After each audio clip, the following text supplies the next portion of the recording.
الحمدللہ رب العالمین والصلاة والسلام علی رسولہ الکریم وعلی آلہ واصحابہ اجمعین الی یوم الدین۔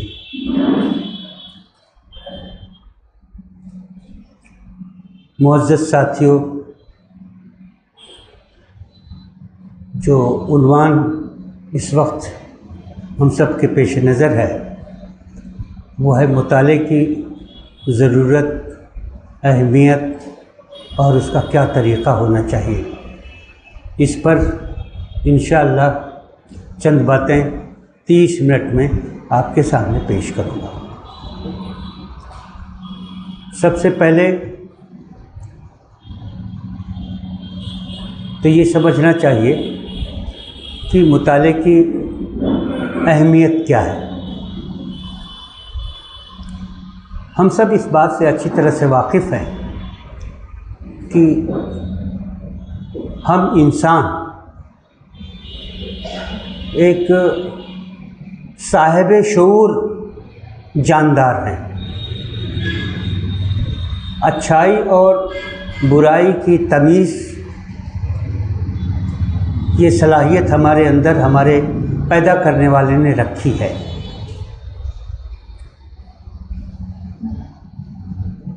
جانور کا پیر جب تک سلگتی ہوئی آگ میں نہ پڑ جائے اور گرمی نہ محسوس ہو، اس وقت تک وہ نہیں سمجھتی کہ اس میں آگ ہوگی، لیکن یہ انسان کی خاصیت ہے کہ وہ دھواں دیکھ کر یہ جان جاتا ہے کہ یہاں آگ ہوگی۔ تو گویا کہ انسان کی سب سے پہلی خصوصیت یہی ہے کہ وہ باشعور ہستی ہے۔ علامہ اقبال کا شعر ہے، میرا دل میری رزمگاہ حیات، گمانوں کا لشکر یقین کا ثبات۔ خود حضور اکرم صلی اللہ علیہ وسلم کے سلسلے میں اللہ تعالیٰ نے جو کہا ہے کہ وَيُعَلِّمُهُمُ الْكِتَابَ وَالْحِكْمَةَ، تعلیم کتاب کی اور حکمت کی۔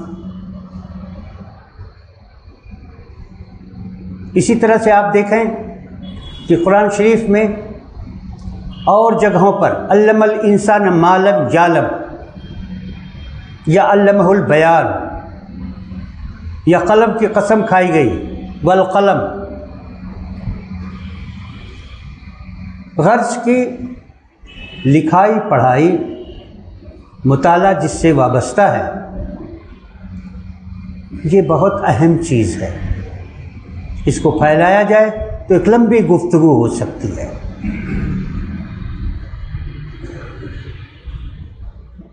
تحریک اسلامی کے فرد ہونے کی حیثیت سے رسول اللہ صلی اللہ علیہ وسلم کی اس حدیث کو سنیے اور پھر بات آگے بڑھتی ہے۔ فرمایا کہ نیکی اور بدی یعنی خیر اور شر، یہ تو دو کیفیتوں کا نام ہے، دل کی دو کیفیتوں کا نام ہے۔ اعضاء و جوارح یعنی ہاتھ پیر، یا تو اس کی تصدیق کرتے ہیں اور یا تو اس کی تکذیب کرتے ہیں، یعنی کر گزرتے ہیں یا رک جاتے ہیں۔ کہنے کا مطلب یہ ہے کہ جب آدمی ہاتھ پیر سے کر لیتا ہے تو سمجھ لیجئے کہ زمین سے اوپر جو پودا ہے اس کی ڈنٹھل کو آپ دیکھتے ہیں اور اس کو مخاطب کرتے ہیں۔ اگر ڈنٹھل کو کاٹ بھی دیا جائے تو اس کا مطلب یہ نہیں ہے کہ اس کی جڑ ختم ہو گئی۔ جڑ کہاں ہے؟ دل کی کیفیتوں میں پوشیدہ ہوتی ہے، دل کے نہاخانے میں چھپی ہوئی ہوتی ہے۔ اب آپ یہیں سے جوڑیں اپنے آپ کو کہ آپ تحریک اسلامی کے فرد ہیں۔ ہمارا سب سے پہلا ٹارگٹ لوگوں کے قلوب و اذہان میں انقلاب برپا کرنا ہے۔ جب تک ان کی دل کی دنیا نہیں بدلے گی، ان کا ظاہر بدل نہیں سکتا ہے۔ اور ایسا بدلاؤ ظاہر کا کہ جس میں دل کی دنیا پر کوئی اثر نہ پڑا ہو، وہ چندہ ہمارے لیے اعتبار کے قابل نہیں رہتا ہے۔ وہ تو مفاد پرستی ہوتی ہے، ابن الوقتی ہوتی ہے، عارضی جذبہ ہوتا ہے۔ لیکن حقیقی تبدیلی جس کو ہم چاہتے ہیں وہ یہ ہے کہ دل کی دنیا بدل جائے۔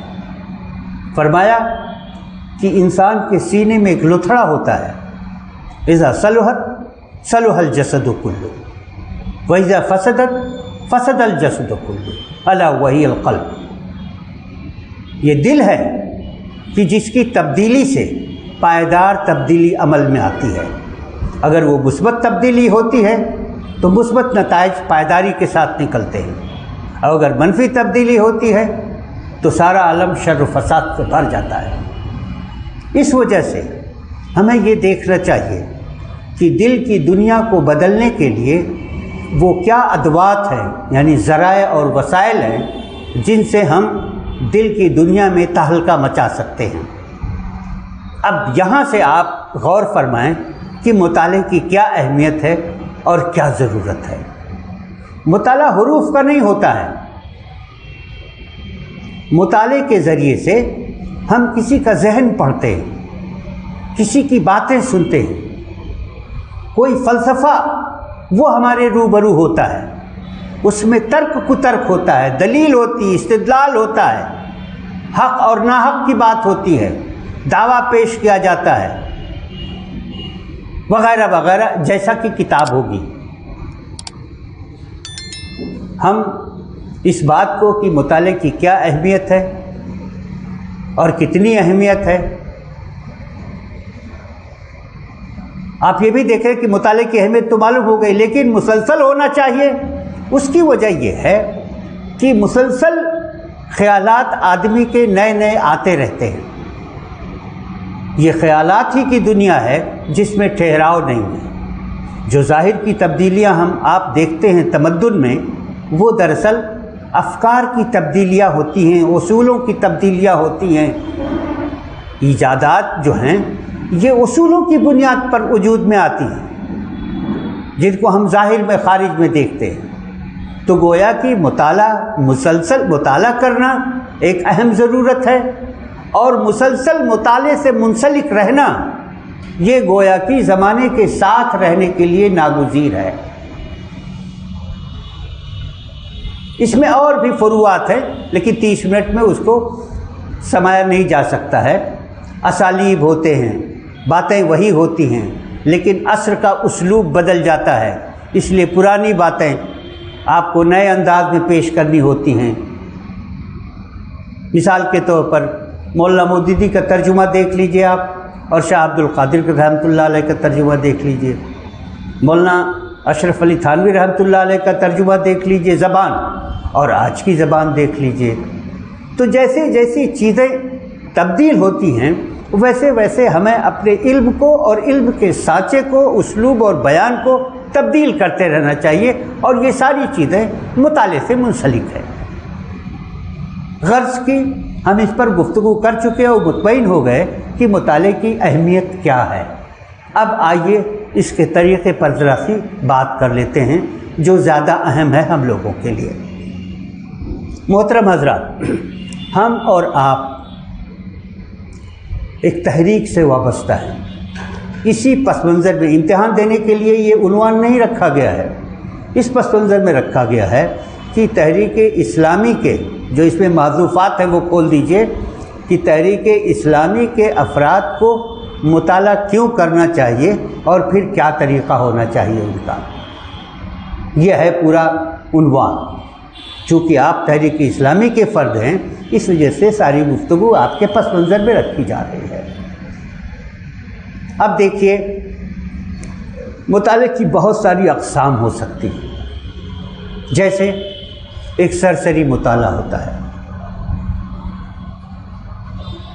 جیسے ایک آوارہ مطالعہ ہوتا ہے،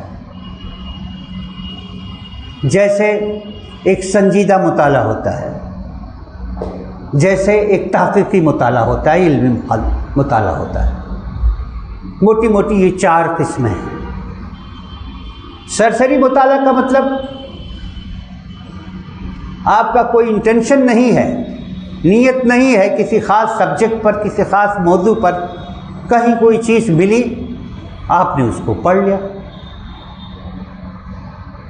اس کی بھی بڑی اہمیت ہے۔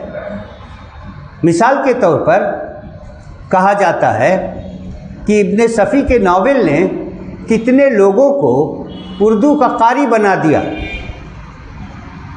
اس میں ایسا کیا کہتے ہیں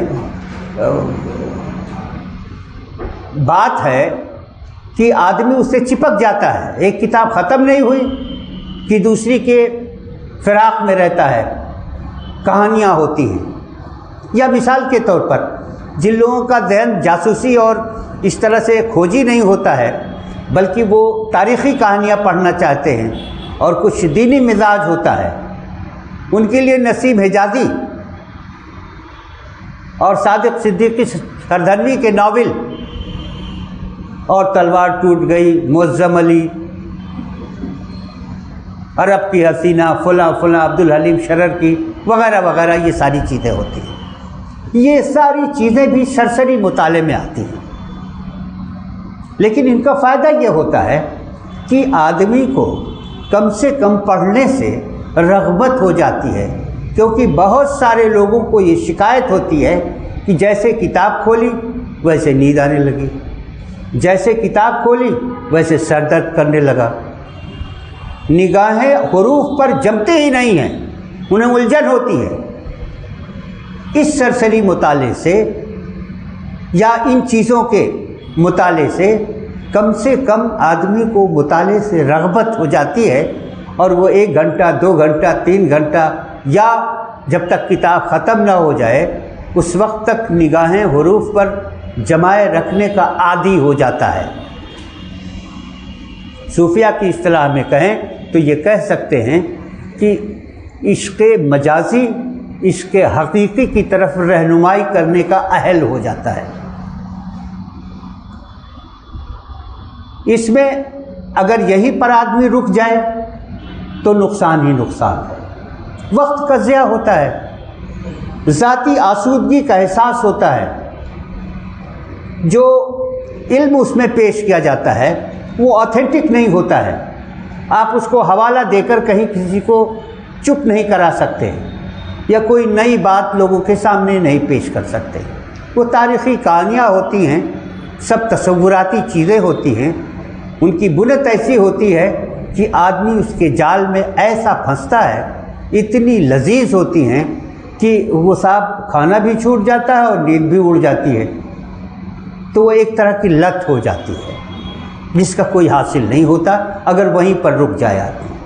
لیکن اس اعتبار سے وہ مفید ہوتی ہیں کہ آدمی کم سے کم پڑھنے کا عادی ہو جاتا ہے، حروف سے اس کو محبت ہو جاتی ہے، اور پھر اگر کوئی نئی چیز وہ پڑھے اور ڈنگ کی پڑھے تو یہ مسئلہ نہیں رہتا ہے کہ نیند آنے لگی یا سر درد کرنے لگا۔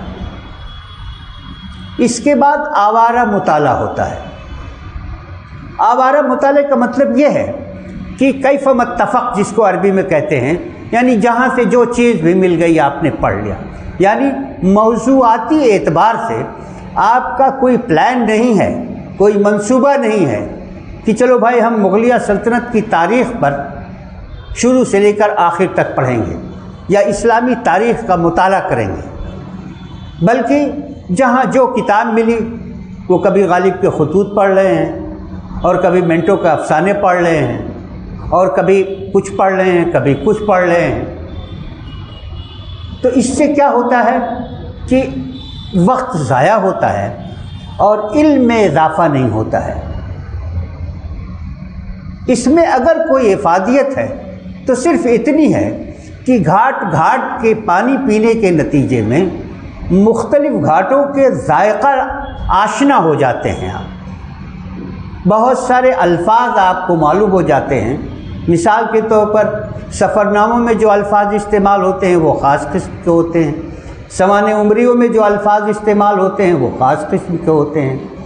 آپ نے رجب علی بیگ سرور کی فسانہ عجائب پڑھی تو اس کی ووکیبلری دوسری ہوتی ہے، عبدالحلیم شرر کی کتاب پڑھ لی تو اس کی ووکیبلری دوسری ہوتی ہے، حسین احمد آزاد کی آب حیات پڑھ لی تو اس کی ووکیبلری دوسری ہوتی ہے۔ تو اس طرح سے آپ کے پاس الفاظ کے ذخیرے ہو جاتے ہیں، اس کے علاوہ اور کوئی فائدہ نہیں ہوتا ہے اس کا۔ تیسرا انداز جو مطالعے کا ہے اس کو آپ علمی مطالعہ کہہ لیجیے، سنجیدہ مطالعہ کہہ لیجیے۔ سنجیدہ مطالعہ کا مطلب یہ ہے کہ آپ ایک خاص موضوع پر کچھ پڑھنا چاہتے ہیں، تو اس کے لیے آپ کو کیا کرنا چاہیے، وہ چند باتیں میں آپ کے سامنے رکھنا چاہتا ہوں۔ سنجیدہ مطالعے کے لیے ضروری ہے کہ جب موضوع متعین کریں تو اس کی امہات کا مطلب یہ ہے کہ جو اس میں ریفرنس بک ہوتی ہیں ان کی لسٹنگ کرنی چاہیے آپ کو۔ جب آپ لسٹنگ کریں گے تو آپ کو یہ محسوس ہوگا کہ اس میں کچھ کتابیں مشکل ہیں اور کچھ کتابیں آسان ہیں، کچھ کتابیں ضخیم ہیں اور کچھ کتابیں مبتدئین کے لیے ہیں۔ یہ خود سے آپ کو اندازہ ہوگا صرف ورق گردانی کے نتیجے میں۔ اب آپ کو ترتیب یہ بنانی چاہیے کہ جو نیچے سے لے کر اوپر تک جائے، یعنی اس کو اردو میں سعودی ترتیب کہتے ہیں، یعنی نیچے سے چڑھتے چڑھتے اوپر تک چھت تک آپ جائیں۔ مطلب پہلے ابتدائی چیزیں آپ پڑھیں تاکہ اس علم سے، اس علم کی پہنائیوں سے، اگر اس میں اصطلاحیں ہیں تو ان سے، اگر اس میں تعریف اور جس کو ڈیفینیشن کہتے ہیں وہ چیزیں ہیں تو ان سے آپ واقف ہوتے چلیں تاکہ آئندہ آپ کو کوئی رکاوٹ نہ پیش آئے۔ یہ ترتیب بنانی ضروری ہے، نہیں تو بہت دفعہ ایسا ہوتا ہے کہ شوق میں لوگ الٹی ترتیب کر دیتے ہیں۔ مثال کے طور پر آپ کو تصوف کی الف ب نہیں معلوم ہے، آپ رسالہ قشیریہ پڑھنے لگیں یا مثنوی مولانا روم پڑھنے لگیں تو آپ بجائے اس کی فائدہ اٹھائیں آپ بہت زیادہ کنفیوز ہو جائیں گے، بہت زیادہ پریشان ہو جائیں گے۔ بھائی گلستہ بوستہ سے پہلے آمد نامہ پڑھنا چاہیے، فارسی کی پہلی دوسری پڑھنی چاہیے۔ اگر آپ الٹا کر دیں گے تو آپ ذہنی طور پر انتہائی منتشر ہو جائیں گے۔ اس بات کا خیال رکھیے کہ اس راستے میں کوئی غلط قدم، یہ بالکل ایسے ہی ہے کہ جیسے نم مٹی پر چلنا، اگر غلط قدم اٹھایا تو غلط نشان بن جائے گا۔ ایک غلط لفظ زبان پر بچپن میں چڑھ جاتا ہے نا تو وہ اتارے نہیں اترتا ہے۔ لوگ تو ایسے ہیں کہ آپ 2 منٹ بات کریں آپ کو بتا دیں گے کہ آپ کا لہجہ کہاں کا ہے، مادری زبان آپ کی ہے کہ نہیں ہے۔ تو زبان یہ چیز ہوتی ہے، اس وجہ سے اس میں یہ غلطی نہیں ہونی چاہیے کہ نم مٹی پر آپ ایسے اللڑ پن سے قدم رکھ دیں اور الٹے سیدھے نشان بن جائے، زندگی بھر وہ نشان آپ کا پیچھا کرتا رہے گا۔ اس وجہ سے اگر سنجیدہ مطالعہ کرنا چاہتے ہیں تو یہ ترتیب لازمی رکھیں کہ موضوع کو پہلے ابتدائی انداز سے لے، مبتدئین کے لیے جو ترتیب یعنی قائم کی گئی ہے، اور اس کے بعد گریجولی آہستہ آہستہ اس کی امہات کی طرف آپ جائیں، آپ کے لیے بھی آسانی ہوگی اور علم آپ کے لیے اپنے دروازے کھول دے گا۔ اس طرح کی بات ہے۔ ایک چیز تو یہ کتاب اور موضوع کے سلسلے کی بات ہوئی۔ دوسری چیز یہ ہے کہ کوئی شخص آخری فرد نہیں ہوتا ہے علم کے لحاظ سے، ہر ایک کے لیے مسئلہ ہوتا ہے۔ یہ کبھی ممکن نہیں ہے کہ آپ یہ کہیں کہ یہ ساری چیزیں مجھ کو آتی ہیں۔ اس وجہ سے یہ ضروری ہے کہ آپ جب بھی مطالعہ کریں تو آپ کے پاس پینسل اور کاغذ ضرور ہو، اس میں سخت الفاظ، نامانوس ترکیبیں جن کو آپ نہ جانتے ہو سکتا ہے آپ کے لیے نامانوس ہو، ضرور نوٹ کر لیں۔ اچھا، اور صرف یہی چیزیں نہیں بلکہ کوئی ایسی چیز جس کو اردو میں کہتے ہیں ملتفت انظار، نگاہوں میں کھپ جانے والی ہو، اس کو بھی نوٹ کر لیجئے۔ ہوتا کیا ہے،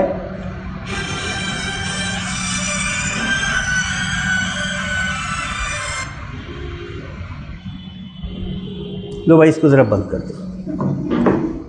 ہوتا کیا ہے کہ ابھی جو پڑھنا ہوتا تھا یہ صرف نگاہوں سے، ہمارے پاس 5 سینسز ہیں، حواس خمسہ ہیں، جتنے حواس جس علم کے، غور سے سن لیجئے اس کو، جتنے حواس جس علم کو حاصل کرنے میں لگیں گے اتنا ہی زیادہ پختہ ہوگا وہ۔ ابھی صرف آنکھوں سے پڑھ رہے تھے آپ، وہی اگر آپ لاؤڈلی زبانی بول کے پڑھیں تیز تیز تو گویا کہ آپ کی یعنی گویائی بھی شامل ہو گئی اس میں، اور اگر اس کو کاغذ پر لکھ لیں تو آپ کا لکھائی کا جو مادہ ہے وہ بھی اس کی تصدیق کرتا چلا جائے گا۔ تو اس طرح سے تہ بتہ چیزیں وہ پختہ اور مستحکم ہوتی چلی جائیں گی۔ جو نوٹ بنانے کے لیے ضد کیا جاتا ہے بچوں سے، وہ اسی وجہ سے کہ جو سنا اور جو دیکھا اور جو ہاتھ سے لکھا تو پھر وہ چیز نقش کل حجر ہو جاتی ہے اور وہ ضائع نہیں ہوتی ہے۔ مثال کے طور پر آپ غبار خاطر پڑھ رہے ہیں، تذکرہ پڑھ رہے ہیں، حضرت آزاد جو ہیں اپنے محبوب کو لکھ رہے ہیں، اور وہ حبیب الرحمن خان شیروانی ہیں، ان کو وہ کہتے ہیں، اب دیکھیے کس طرح سے یہ ابھرا ہوا جملہ ہے کہ امسال آپ کی کشت زار میں تقاطر امطار ہوا کہ نہیں۔ آپ ان کا یعنی ان کا خط پڑھیں گے تو یہ جملہ فوراً آپ کو دامن کش ہو جائے گا، روک لے گا کہ کیا بات کہہ دی ہے۔ امسال آپ کے کشت زار میں تقاطر امطار ہوا کہ نہیں، کہنا صرف یہ ہے کہ امسال آپ کے کھیت میں بارش ہوئی کہ نہیں ہوئی۔ آپ عام آدمی ہیں، آزاد عام آدمی نہیں ہیں۔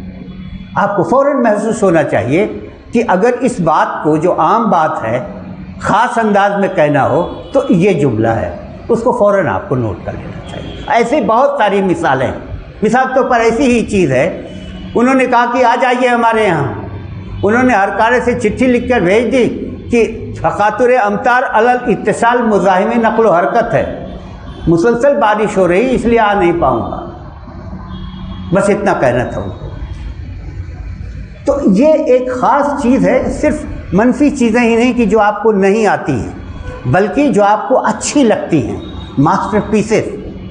ہم لوگوں نے جامعۃ الفلاح میں ایک کتاب پڑھی تھی، کیا نام تھا بھائی، تعمیری ادب، افضل حسین صاحب نے اس کو مرتب فرمایا ہے۔ اس میں آزاد کے، مولانا مودودی کے، غلام احمد پرویز کے اقتباسات ہیں۔ 27 اقتباسات غالباً آزاد کے ہیں، مودودی صاحب کے ایسے ہی کچھ ہیں، اور 11-12 جو ہیں یہ پرویز کے ہیں۔ اب ان کو آپ پڑھ لیجئے تو عجیب جوش پیدا ہوتا ہے۔ ہم لوگوں کو مولوی اقبال صاحب تھے ہمارے، وہ کہتے تھے کہ اگر تقریر کی مشق کرنی ہو تو انہیں یاد کر لو۔ الحمدللہ بچپن درجہ 5 میں وہ سب یاد کر لیا تھا، سمجھتے ہی نہیں تھے، لیکن مولانا کے سامنے جب بولتے تھے تو وہ تلفظ اور ادائیگی پر دھیان دیتے تھے اور کہتے تھے یہ لفظ ایسے نہیں ایسے ہی۔ کہنے کا مطلب یہ ہے کہ وہ چیزیں جو آپ کا دامن دل کھینچے کہ اچھا لگ رہا ہے، یہ کسی بھی پہلو سے انوکھا ہے، نگاہوں میں کھپتا ہے، اس کو آپ نوٹ کر لیں۔ یہ تو مفردات کی بات ہوئی۔ حاصل مطالعہ آپ کو لکھنا چاہیے۔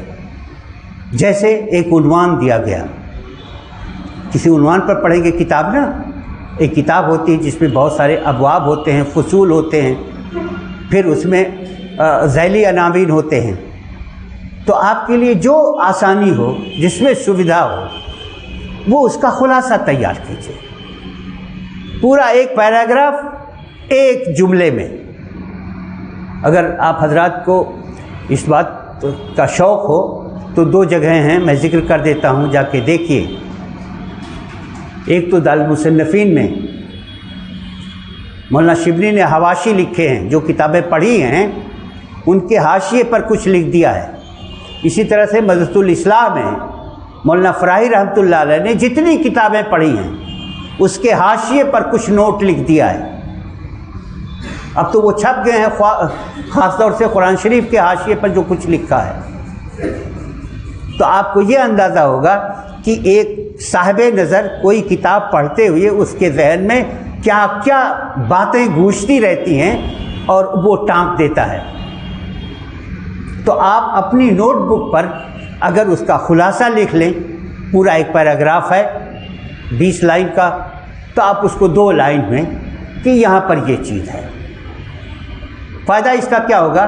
میں نے ایسے دیکھا محسن انسانیت جو نئی چھپی ہے اس میں جو انہوں نے فہرست چھاپی ہے باقاعدہ 2 3 لائن کی جو ہے وہ ایکسپلینیشن کے ساتھ ہے۔ اس سے فائدہ کیا ہوتا ہے کہ پوری کتاب نہیں یاد رہتی ہے انسان کو، لیکن وہ جو خلاصہ آپ لکھتے ہیں 20 لائن کا 2 لائن میں، وہ جب پڑھتے ہیں تو انسانی یادداشت کا کمال ہے، اور یہ اللہ تعالیٰ کی خلقت کا کرشمہ ہے کہ وہ چیز کلک ہو جاتی ہے وہاں کہ وہاں ملے گی اس کی تشریح، تو وہ انتہائی قیمتی چیز ہو جائے گی جو نوٹ بک ہوگی۔ بیاض کہتے ہیں اس کو اصطلاح، کہ اپنی بیاض میں آپ نے فرائی صاحب کی کتابوں میں دیکھا ہوگا کہ اصل میں بیاض ہے نا، مطلب کیا کہتے ہیں، خالی ہے، بیاض جو ہے وہ خالی ہے صفحہ، اب اور کچھ ہے نہیں۔ تو کہنے کا مطلب یہ ہے صاحب کہ اگر آپ مطالعہ کر رہے ہیں تو یہ لوازم ضرور پالیے۔ ایک تو موضوع کا انتخاب ہو تو کتابوں کا صحیح انتخاب ہونا چاہیے، امہات الکتب ریفرنس بک پڑھنا چاہیے، نہیں تو ایک عنوان پر اتنی ساری کتابیں ہیں کہ زندگی ختم ہو جائے گی، ایک عنوان نہیں ختم ہوگا، اتنا زیادہ لوگوں نے لکھا ہے۔ اچھا، فائدہ اس کا کیا ہوگا کہ ہوتا کیا ہے کہ ایک کتاب سے کئی کتابیں تیار کرتے ہیں لوگ بعد میں، تو آپ جب بیسک بک پڑھے رہیں گے تو آپ صرف ایک جھلک دیکھ لیں گے فہرست کی، تو آپ کو معلوم ہو جائے گا کہ جو سیکنڈری بک ہے وہ کہاں کہاں سے مستفاد ہے، کس کا حوالہ دیا گیا ہے، تو آپ کو خوب سمجھ میں آ جائے گا کہ اس میں کیا لکھا ہے۔ ساری کتابوں کے پڑھنے سے آپ فارغ ہو جائیں گے۔ ایک چیز تو یہ ہو گئی۔ تیسری چیز ہو گئی، مولانا فاروق خان صاحب کہا کرتے تھے کہ کتابیں پڑھتے پڑھتے آپ کے ذہن میں، جب آپ ماہر ہو جاتے ہیں، صاحب علم ہو جاتے ہیں، تو آپ کے ذہن میں کچھ خیالات خود ابھرتے ہیں کسی موضوع کے تحت۔ علم کی بڑھوتری ایسے ہی ہوتی ہے نا، 2 چیزیں ٹکراتی ہیں، آدمی کا ذہن ٹکراتا ہے، سوچتا ہے، غور کرتا ہے، تو اس کو ایک نئی بات سمجھ میں آتی ہے۔ اس کو مولانا کہتے تھے مہمان ہے یہ، اگر مہمان کی آؤ بھگت نہیں کرو گے تو وہ روٹھ کے چلا جائے گا۔ وہ کہتے تھے آؤ بھگت اس کی یہ ہے کہ فوراً اس کو کاپی پہ لکھ لیا جائے، خاص وقت ہوتا ہے، وہ آمد ہوتی ہے، پڑھتے پڑھتے خیالات کی رو ایسی ہو جاتی ہے کہ اس میں نئی کوئی چیز پیش آ جاتی ہے، تو اس کو نیگلیکٹ نہ کیجیے کہ پھر ہم دیکھ لیں گے۔ غالب کیا کیا کرتے تھے کہ کوئی شعر لیٹے لیٹے اگر ان کو ہو گیا تو اپنے اظہار بند میں گانٹھ لگا لیتے تھے، یہ ان کی عادت تھی، اور صبح اس گانٹھ کو ٹٹول کر یاد کرتے تھے، اور پورا شعر جو ہے وہ کاغذ پر لکھ لیا کرتے تھے۔ گانٹھ لگانے کی کوئی ضرورت نہیں ہے، جیسے کوئی آئے، علامہ اقبال ہمیشہ پین اور پنسل اور کاغذ رکھتے تھے، وہ جیسے کوئی خیال آتا تھا، آمد ہوتی تھی، وہ فوراً ٹانک لیتے تھے۔ اگر اسی وقت اس کی آوبھگت نہ کی جائے تو وہ مہمان چلا جاتا ہے، اور آپ خود محسوس کریں گے اگر اس لائن میں آتے ہیں کہ لاکھ سر ماریے کہ پھر یاد آ جائے، وہ یاد نہیں آتا ہے۔ یہ تو سنجیدہ مطالعے کی بات ہے۔ اب علمی مطالعہ ہے، تو علمی مطالعے کے لیے سنجیدہ مطالعہ اس کی بیس ہوتی ہے۔ علمی مطالعے کا مطلب یہ ہے کہ پھر اس کی کئی برانچز ہیں، جیسے تحقیق ہے، جیسے تدوین ہے، نقد و جرح ہے، صحیح غلط محاکمہ ہے، ریفرنس ٹٹولنا ہے۔ تو یہ خالص فنی چیزیں ہیں جو یونیورسٹیز میں جو لوگ ڈاکٹریٹ کرتے ہیں ان موضوعات پر ان کو سکھائی جاتی ہے، اس پر اگر گفتگو کریں گے تو بہت لمبی گفتگو ہو جائے گی اور وہ انتہائی فنی چیز ہو جائے گی جو فی الحال ہماری ضرورت سے باہر کی چیز ہے۔